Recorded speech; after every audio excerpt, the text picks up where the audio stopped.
Congratulations! We got your offer accepted. That was the easy part. Now it's time for us to navigate through what we call the escrow process. First things first, we'll want to get the fully executed agreement over to your lender to lock in your rate and to go over the final figures of what your new payment may look like based on your new mortgage amount. In addition to that, we will want to factor in property taxes and insurance. That way you know what your full all-in monthly payment is. In addition to that, we're going to need the good faith money or earnest money deposit to be transferred into escrow within the first 72 hours of getting your offer accepted.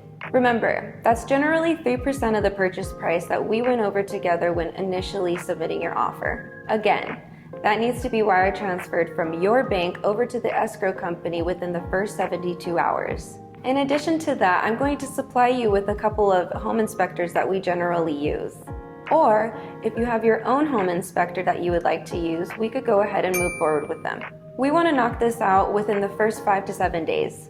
Generally, when an escrow falls apart, it's usually due to what the home inspector finds. So we want to get on that as soon as possible. That way, we know whether or not this is something you want to move forward with. The home inspector is going to go onto the roof, under the house if there's a crawl space, and identify any big ticket items that may be an issue, such as the foundation, the roof, electrical, plumbing, even the windows. And in addition to that, they are going to test the appliances. They are going to know everything and anything that may be an issue in the future. It's going to be a long laundry list, so once we get the home inspection back, we'll review it together. Then we put our heads together to figure out what we would like the sellers to repair or replace, or credit us a specific amount. That way we can take care of the items after the close of escrow. You can also use this credit to reduce the sales price, or you can have the seller allocate that $5,000 to $10,000 credit to be applied to your closing costs. Therefore, you have less money out of pocket to wire to escrow at the time of closing.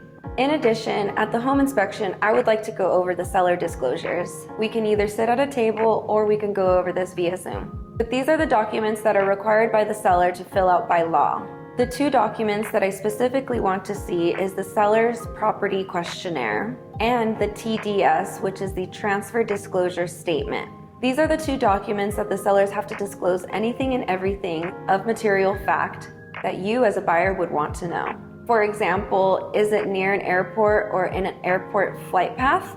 Do they have an angry neighbor that flies off the handle every other week?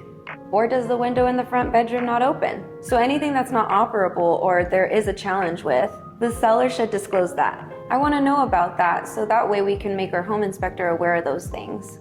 That way they can further evaluate it and note support. So not only do we want to do the home inspection, but I highly recommend a termite inspection as well, where we will have a pest control company come out and inspect to see if there is any dry rot or termite infestation.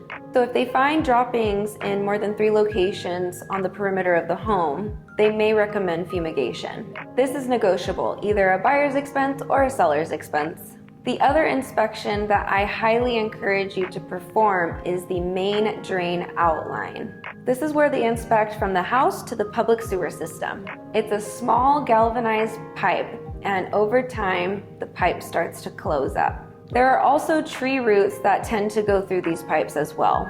So if the homeowner has replaced this at some point, then you're probably good.